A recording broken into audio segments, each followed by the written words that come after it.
Oh, ikaw ba si Jenna? Yung bagong assistant na pinadala ng agency? Opo, Doc. Ako po yun. Kararating ko lang kanina at sabi po ni Andre, dito na raw ako magsisimula. Aba, maganda yan.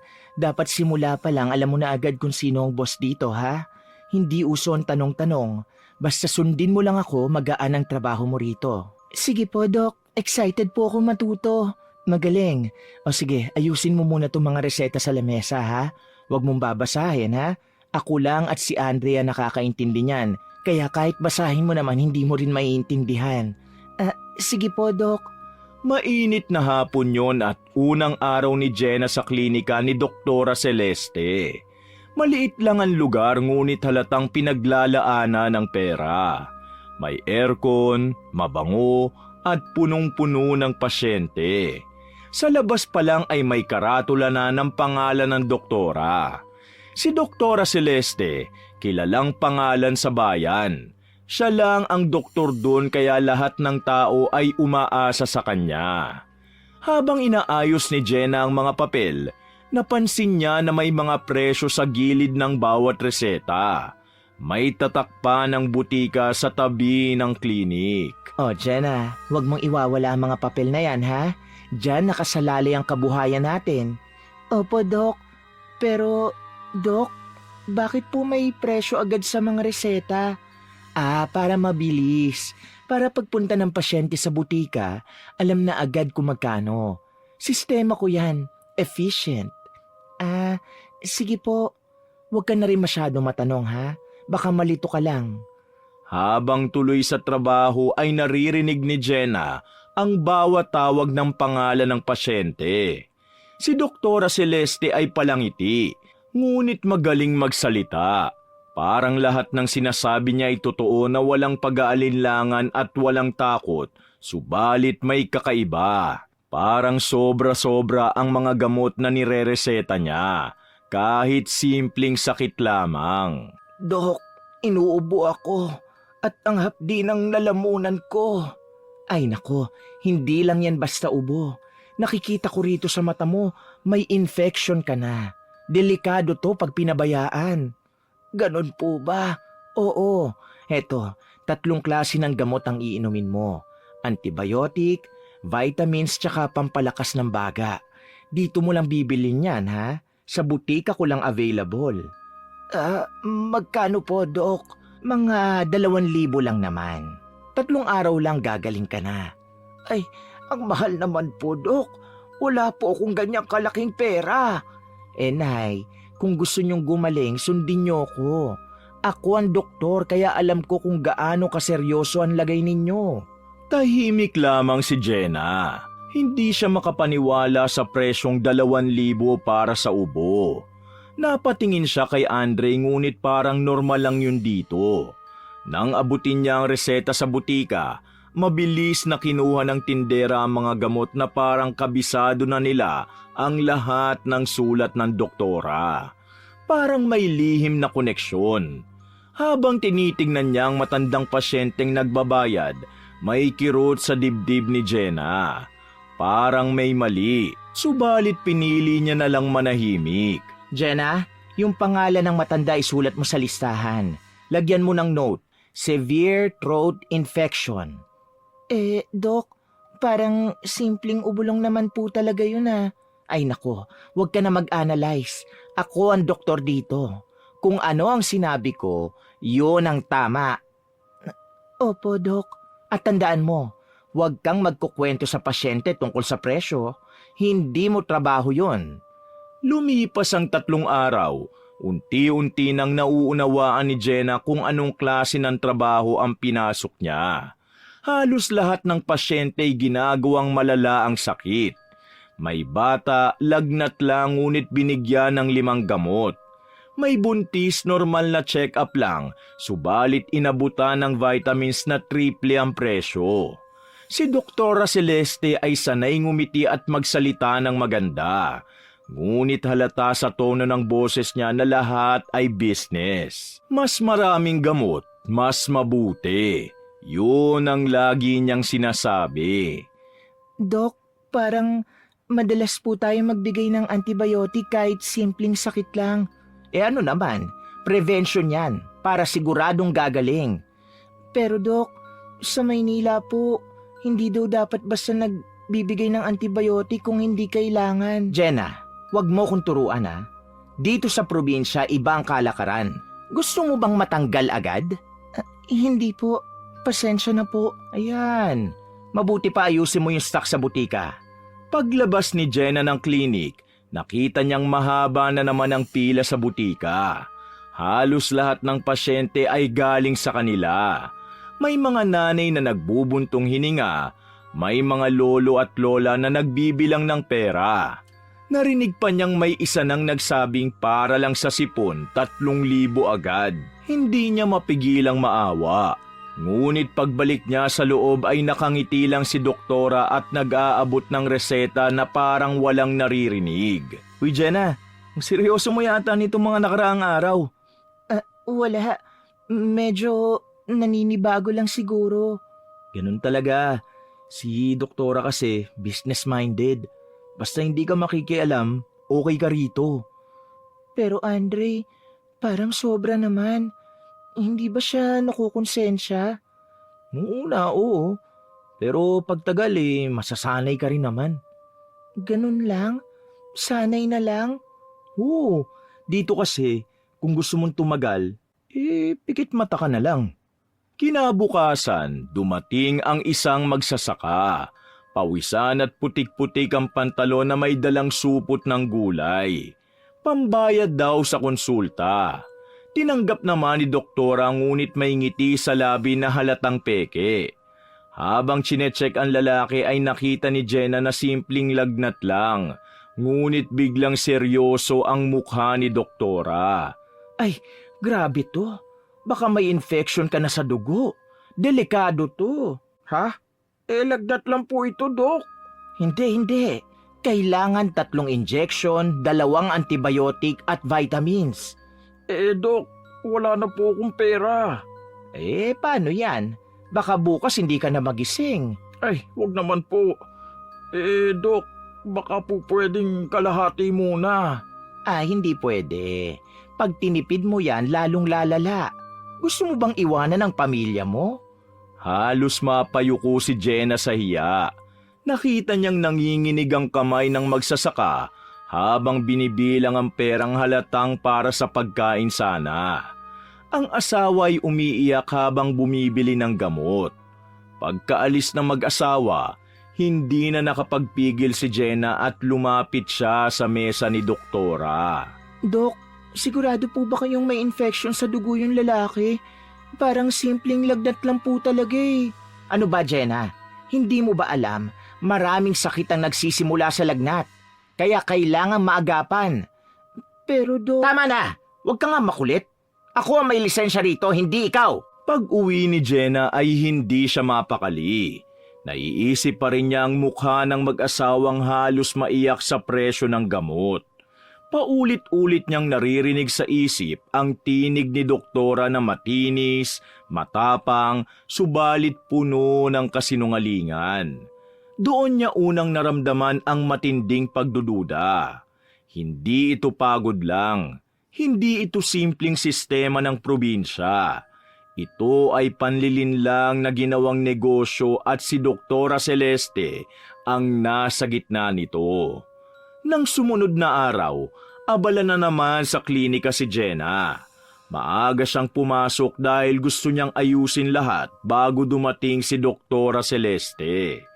Pagkapasok pa lang ng doktora, agad nitong binuksan ang aircon. Inayos ang buhok sa salamin at ngumiti. Aba, ang aga mo Ganyan ang gusto ko. Masipag. Basta ganyan ka lang, Jenna. Tatagal ka rito. Opo, Dok. Maaga po kasi akong gumigising. Ang dami na rin pong nakapila sa labas. Magaling. Simulan na natin. Andre, i-ready mo na ang record ng mga pasyente kahapon. Opo, Dok. Eto na po. Tahimik lang si Jenna habang nag-aayos ng mga reseta.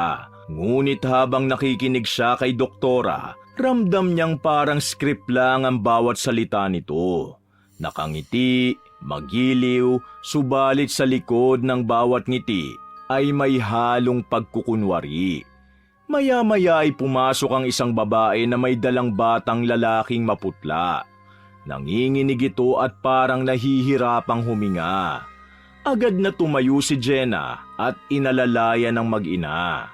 Humingi ng tulong ang nanay ng bata at sinabing nilagnat daw ang kanyang anak. Dok, tulungan niyo po kami. Kagabi po bigla na lang nilagnat ng mataas ang anak ko. Oh, siya ba yung may tonsillitis na bumalik nung isang linggo? Opo, Dok. Pinainom ko po yung gamot na binigay niyo dati pero parang lalo pong lumala. Lalo? Ano bang gamot ang pinainom niyo? Ito po, Dok. Tinitigan ni doktora ang label at biglang nag-iba ang ekspresyon. Mabilis niyang nilapag ang bote at napatingin kay Jenna. Jenna, yan yung reseta na hindi mo agad nakuha sa mesa ko, di ba? Yung iniwan kong scratch copy? Ha? Dok, hindi po ako sigurado. Akala ko tapos na po yun. Nako, Diyos ko naman, Jenna. Sabi ko sa'yo, lagi mong tignan ang mga papel bago ako umalis. Kaya tuloy mali ang resetang nakuha ng nanay nitong bata eh. Pero Dok, kayo po mismo nag-abot niyan sa kanya. Ako? Hindi ah. Alam kong iniwan ko yan sa mesa ko kasi re-reviewin ko pa sana. Baka napagkamalan mong tapos na at hindi mo agad inalis kaya yan. Nakuha ng pasyente. Tahimik ang buong klinika. Si Andre ay napatingin lang kay Jenna at parang ayaw makisali. Ang nanay ng bata, umiiyak na habang tinitingnan ng anak niyang pawis na pawis. Sige, i-admit na muna natin sa likod. Magbibigay ako ng gamot. Pero Jenna, tandaan mo to ha. Minsan ang simpleng pagkukulang, buhay ang kapalit. Dok, hindi ko po... Wala nang pero-pero. Huwag mo nang palakihin pa. Ako nang bahala dito. Pero sana matuto ka sa pagkakamali na yan. Gusto pa sanang magsalita ni Jenna. Ngunit nakita niyang pinanonood sila ng mga pasyente sa labas. Pinili niyang manahimik katulad ng dati. Subalit habang pinapainom ni Doktora Celeste ng bagong gamot ang bata, napansin niyang hindi naman ito tinitingnan ng maayos. Halos tanungin lang ang nanay kung anong kinain ng bata at tapos na agad ang diagnosis. Sa loob-loob ni Jenna, parang wala sa ayos ang lahat. Ang maling reseta ay ginawang dahilan para ibuntun kay Jenna ang sisi. At kahit halatang kasinungalingan, walang gustong kumontra kay doktora. Kinagabihan, halos hindi makatulog si Jenna. Paulit-ulit niyang iniisip ang nangyari sa bata. Naalala niya pa kung paano tumingin sa kanya ang nanay nito na parang may halong galit at tanong kung bakit niya yun nagawa. Hindi niya alam kung paano pababawiin ang tiwala ng mga tao. Kinabukasan, maaga siyang pumasok, ngunit hindi siya binati ni doktora. Tahimik lang ito at abala sa cellphone, habang si Andre ay umiwas ng tingin. Jenna, dumating yung nanay ng batang si Marco kanina. Nakausap ko na. Sinabi kong aksidente lang ang nangyari. Talaga po? Pasensya na po talaga, Dok. Pero Dok, sigurado po ba kayong ako may kasalanan? Ay, Jenna naman. Aminin mo na lang. Hindi naman kita sinisante, di ba? Pero para lang malinaw, nagpasalamat ang nanay kasi tinulungan ko pa rin sila. Ako na rin ang nagbayad sa gamot. Ganyan ako karesponsable.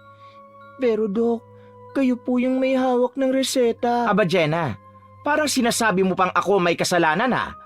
Hindi po Dok, nagpapaliwanag lang ako. Ay wag na, tapos na yung usapan eh. Ayoko ng drama rito. Ayusin mo na lang yung record ng pasyente. Ilagay mo clerical mistake. Parang tinusok ng karayom ang puso ni Jenna. Clerical mistake. Isang simpleng linya lang ngunit malaking kasinungalingan. Sa halip na tanggapin ni doktora ang pagkakamali niya, itinago pa ito sa maganda at malinis na salita. Habang sinusulat ni Jenna ang notes sa file, naramdaman niyang unti-unti na siyang nadudurog. Para bang bawat dikit ng ballpen ay nakukonsensya siya. Pagkatapos ng tanghalian, dumami ang pasyente. Halos hindi na sila makasingit ni Andre sa dami ng tao. Ngunit kahit ganon, hindi pa rin nawawala ang maaliwalas ng ngiti ni doktora. Dok, Sabi niyo po mawawala na ang ubo ko. Bakit ganon? Parang mas lalo pang lumala. Ganon ba, Nay? Kasi siguro hindi niyo tinuloy yung gamot ko, no? Tinuloy ko naman po, Dok. Pero wala talaga. Ubos na. Ayan kasi, hindi pwedeng tigil-tigil. Eto, dagdagan natin ng isa pa. Mas malakas to. Mas mabilis ang epekto. Dok, mahal po yung una palang na gamot. Paano pa kaya ito? Nay, kung pera ang iniisip nyo, isipin nyo rin ang kalusugan nyo.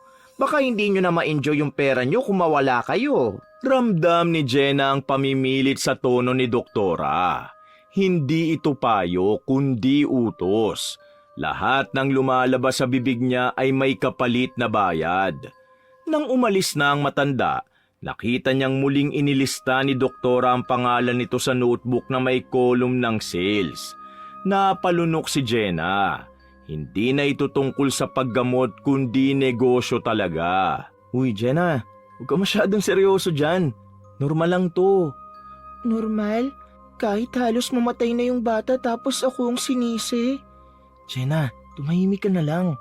Alam mo si Doc sensitive yan. Kapag naramdaman niya na question mo siya, naku, delikado ka na. Paano kung may mamatay? Tatahimik na lang ako. Hindi natin kontrolado yun. Trabaho lang tayo rito. Gusto sanang sumigaw ni Jenna ngunit pinigilan niya ang sarili. Ayaw niyang magmukhang bastos, subalit sa loob-loob niya, kumukulo na ang dugo niya. Kinagabihan, habang inaayos ang mga gamit, napansin niyang may mga lumang reseta sa basurahan. Pinulot niya ito at pare-pareho ang sulat. Puro gamot na halos magkapareho kahit iba-ibang sakit ng pasyente. Doon na siya lalong napatigil.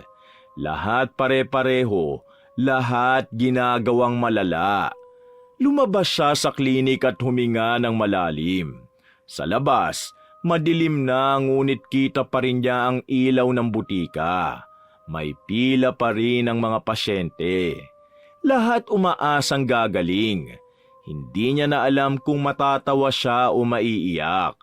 Sa loob ng klinika, narinig niya ang tinig ni Doktora. Andre, bukas kailangan dagdagan natin yung stocks ng vitamins. Sabi ni supplier, buy 5 get 1 free. Di bale, i-multiply na lang natin ng konti ang presyo. Business is business, di ba? Opo, Dok. At si Jenna siguraduhin mong hindi na magkakamali. Isa pa sigurong ganon ako, baka mapilitan akong palitan siya. Narinig lahat ni Jenna mula sa labas ng pinto. Parang may malamig na dumaloy sa likod niya. Hindi na galit ang nararamdaman niya kundi pandidiri. Ngayon niya nakita kung gaano kalalim ang kasinungalingan ni Doktora Celeste. Hindi lang ito tungkol sa pera. Ito ay tungkol sa kapangyarihan, sa kontrol at paghawak ng buhay ng mga tao na parang laruan lang. Habang papalayo siya bitbit ang mabigat na dibdib, alam niyang hindi na siya pwedeng manahimik. Nang gabing yon, unang pumasok sa isip ni Jenna ang isang salitang matagal niya nang tinatawanan noon. Ngunit ngayon ay parang totoo na baka may paraan para parusahan ang doktora. Isang gabi, pasara na ang klinik. Andre, mauna ka na at ako na lang ang magsasara ng klinik. Sige Jenna, ikaw nang bahala May hilakad pa kasi ko Tahimik ang paligid nang umalis si Andre. Naiwan si Jenna sa klinika ng tanging tunog lang ng orasan at mahinang ugong ng aircon ang maririnig. Pinatay niya ang ilaw sa waiting area at umupo sa mesa ni Doktora. Nakaharap sa kanya ang tambak na mga reseta. Pare-parehong sulat at pare-parehong presyo. Hindi na siya nagulat. Ngunit sa puntong yun ay napuno na siya. Ang pakiramdam niya ay parang nakakulong siya sa lugar na puro kasinungalingan. Araw-araw siyang nakangiti sa mga pasyenteng niloloko ng doktora. Araw-araw niyang pinipilit na manahimik kahit gusto niyang isigaw na hindi tama ang lahat. Nang biglang bumukas ang pinto, at muntik na siyang mapasigaw. Iha, sarado na ba? Ay, pasensya na po tatay. Magsasara na po kami. Wala naman akong sakit. May inihabilin lang kasi sa akin ng isang matandang babae kanina. Bakit po tay? Saka ano po ang pangalan nyo? Ako si Mang Igo. Matagal na akong albularyo dito sa lugar. Ako naman po si Jenna. Bagong assistant po ako ni Doktora. Ano po bang sadya nyo dito, Mang Igo? Mukhang mabigat ang iniisip mo, iha. Ha? Hindi naman po. Pagod lang siguro. Nako, alam kong hindi pagod yan. Iba yung bigat sa aura mo. Parang meron kang kinikimkim na ayaw mo lang sabihin. Tahimik si Jenna. Gusto niyang sabihin na hindi totoo. Ngunit nang marinig niya ang tono ni Mang Igo, parang nabasag ang matagal niya nang pinipigilang emosyon. Tay, may tanong po ako. Paano niyo po malalaman kung masama ang ugali ng isang tao? Naku, madali yun. Hindi sa salita, kundi sa gawa. Kapag paulit-ulit ka niloloko, kahit ngumingiti pa yan sa harap mo, mararamdaman mo pa rin yung lamig sa likod ng boses niya. Tama po kayo. Kasi minsan may mga taong ang gagaling magsalita pero puro kasinungalingan lang pala. Sino ba ang tinutukoy mo, iha? Wala po. Basta may kakilala lang ako ganon. Doktora po siya. Doktora, ha? Alam mo anak, minsan ang mga taong inaasahan mong magpoprotekta sa iba, sila pa ang nananakit. Ganon na ganon po. Lahat ng tao dito sumasamba sa kanya. Pero kung alam lang nila... Kung ganon, ano ang gusto mong gawin? Hindi agad nakasagot si Jenna. Subalit sa isip niya, gusto niyang maramdaman ni Doktora Celeste ang nadaramang sakit ng mga taong niloko niya.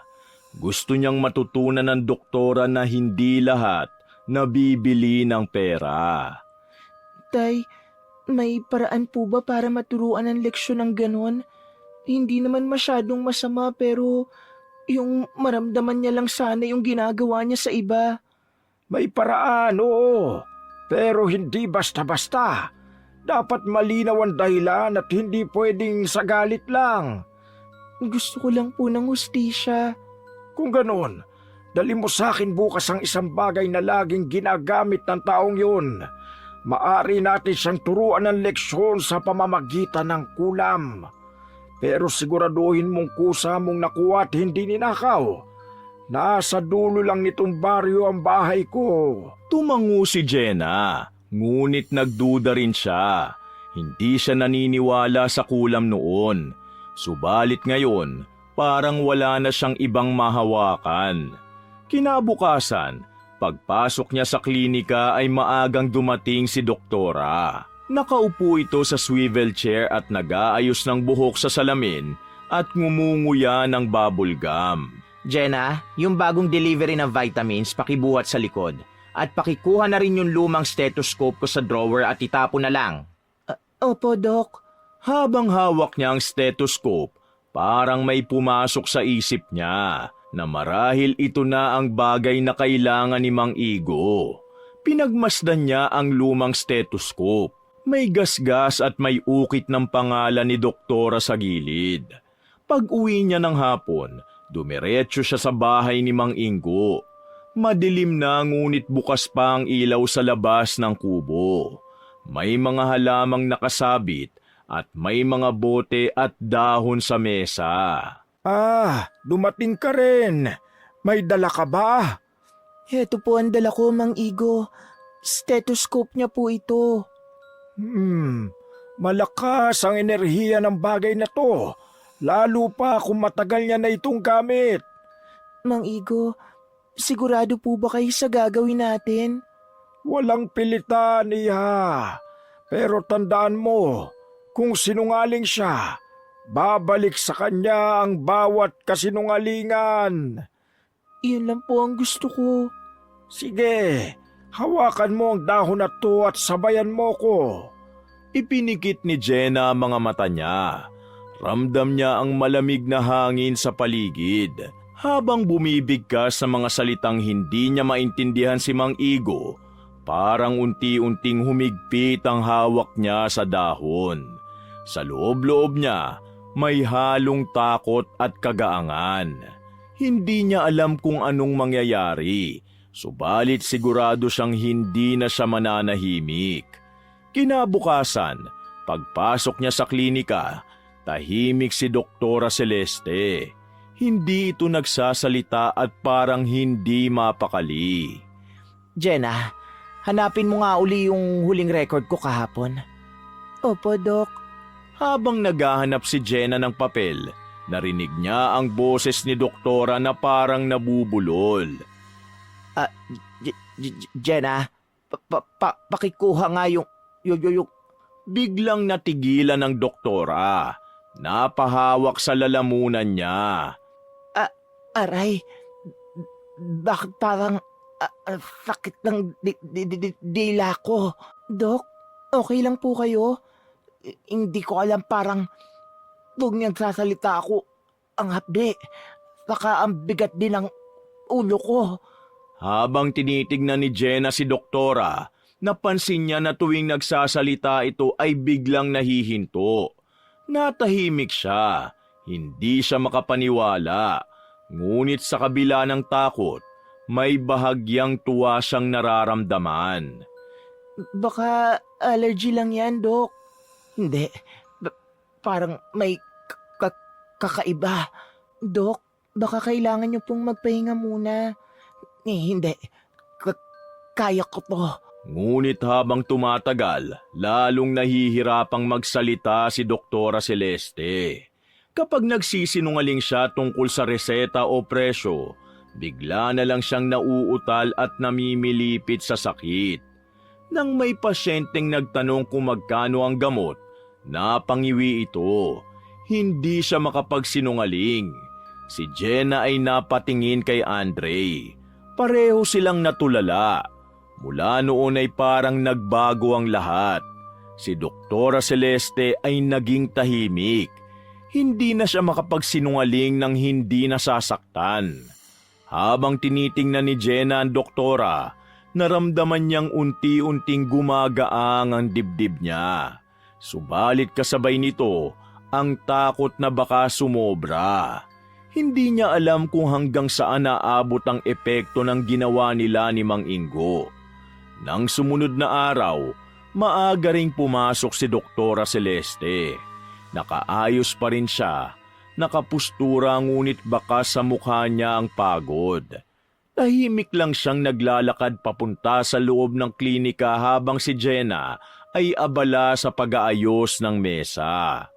Sa labas, mahaba na naman ang pila ng mga pasyente.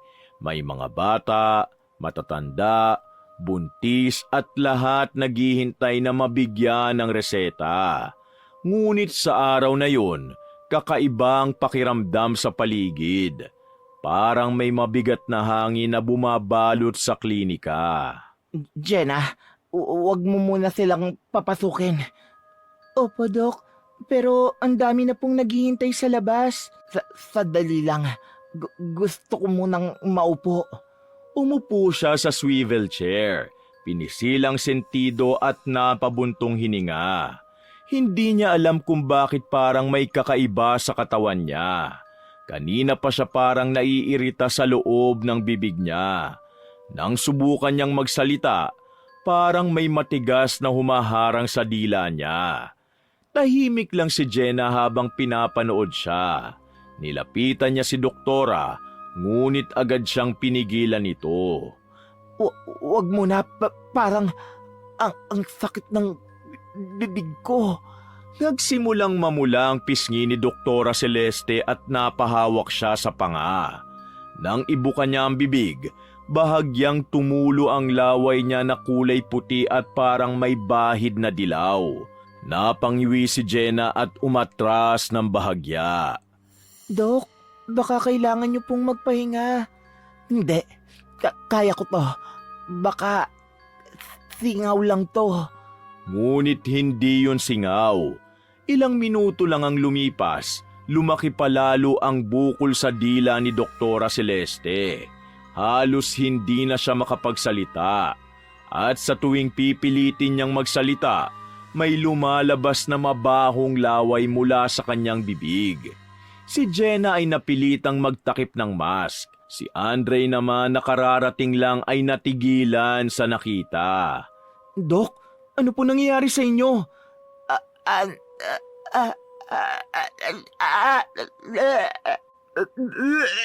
Bigla siyang nabilaukan. Halos mangitim ang mukha niya habang hinahawakan ang leeg. Tumakbo si Jenna papalapit. Ngunit nagulat siya nang biglang lumabas mula sa bibig ni Doktora ang isang itim na malapot na likido. Kumalat yun sa sahig at napakabaho ng amoy. Pati mga taong nasa labas ng klinika, nagtakip ng ilong at nagtuturo ang nagtataka kung ano ang nangyayari sa loob. Andre, isa mong pinto! Bilis! Agad namang tumakbo si Andre at sinara ang pinto ng klinika. Tumalikod siya na parang hindi makatingin. Samantala, si Doktora Celeste ay patuloy na naglalabas ng itim na likido habang nanginginig ang kamay. Dok, baka kailangan nyo nang pumunta sa ospital. Hindi. Ako mismo ang doktor. Kaya ko! Ngunit sa loob-loob niya, takot na siya. Hindi niya na alam ang gagawin. Sinubukan niyang uminom ng tubig ngunit bumalik lang sa lalamunan niya.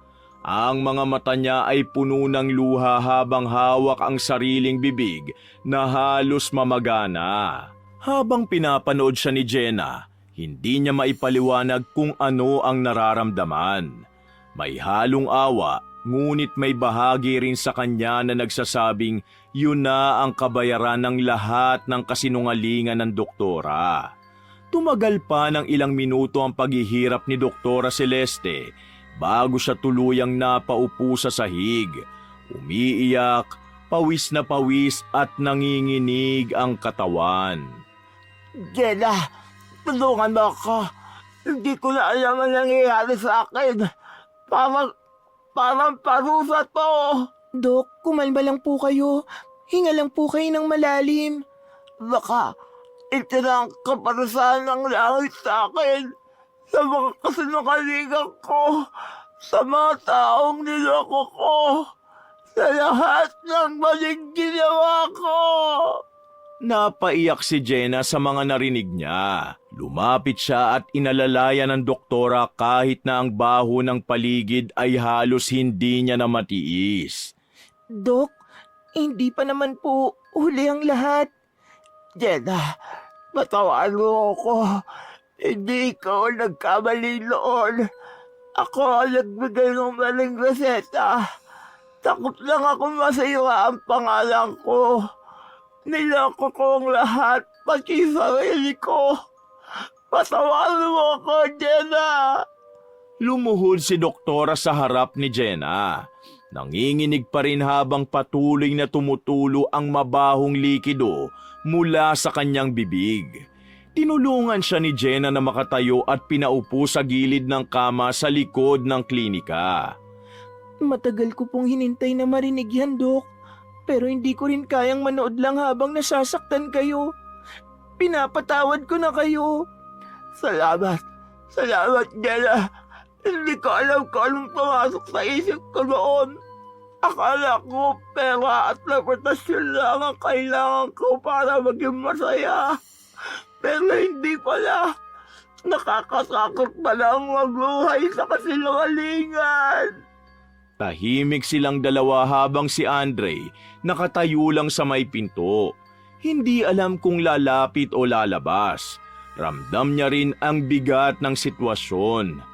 Dok, baka kailangan nyo na po talagang dalhin sa ospital. Hindi na kailangan.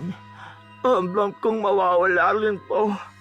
Kailangan ko lang humingi ng tawad. Hindi lang kay Jenna, kundi pati sa mga taong niloko ko. Niyakap ni Jenna ang doktora. Ang yakap na yun ay puno ng awa at hindi galit. Sa unang pagkakataon, Naramdaman niyang totoo si Doktora Celeste. Walang maskara at walang pagpapanggap. Lumipas ang magdamag. Sa tulong ni Andre at ni Jenna, pinasara muna nila pansamantala ang klinika. Kumalat agad sa baryo ang balita ngunit wala nang nagsalita laban sa doktora. Lahat ay naghihintay. Makalipas ang 3 araw, bumalik si Doktora Celeste sa klinika. Pumayat siya, maputla ngunit mahinahon. Hindi na siya nakapustura gaya ng dati. Simple lang ang suot at may bakas ng pagpapakumbaba sa kanyang mga mata. Pagpasok ni Jenna ay ngumiti siya ng marahan. Jenna, salamat at hindi mo ko iniwan. Marami ako napagtanto. Akala ko dati ako lang ang tama. Pero ako pala ang pinakamasama. Wala pong masamang magbago, Dok. Ang mahalaga, natuto po kayo. Oo, simula ngayon babaguhin ko na lahat. Wala nang mahal na gamot, wala nang dagdag-dagdag sa reseta. Lahat ng pasyente tutulungan ko kung paano talaga gagaling. At kung may wala talagang pambayad, bibigyan ko ng libre. Hindi makapaniwala si Andre sa narinig niya. Ngunit seryoso ang sinabi ni Doktora Celeste.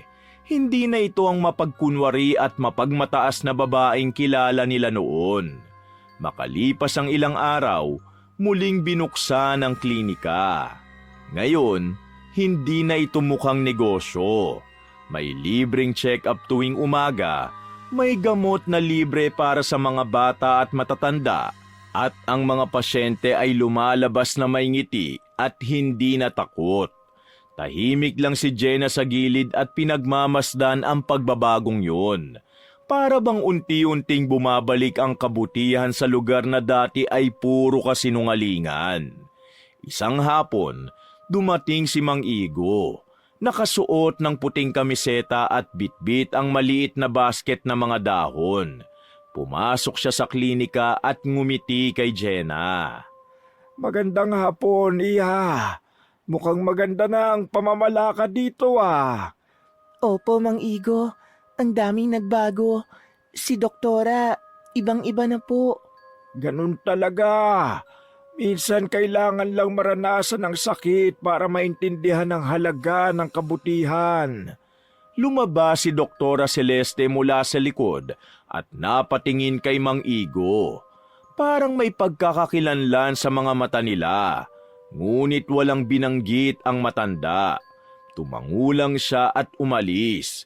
Paglingon ni Jenna kay Doktora, napansin niyang nakangiti ito ng payapa. Ang galing ng matandang yon. Parang may alam siya na hindi ko maintindihan. Baka nga po siyang ipinadala ng langit para turuan tayo pareho. Simula ngayon, gusto kong ang klinika natin ay maging lugar ng katotohanan. Walang kasinungalingan at walang panlilinlang. Gusto kong tuparin ang panata ko noong bata pa ako na magpagaling ng pasyente at hindi pagkakitaan. Doon nagsimula ang bagong kabanata sa buhay nila. Si Jenna ay nanatili sa klinika, hindi na bilang takot na assistant, kundi bilang katuwang sa paggawa ng mabuti.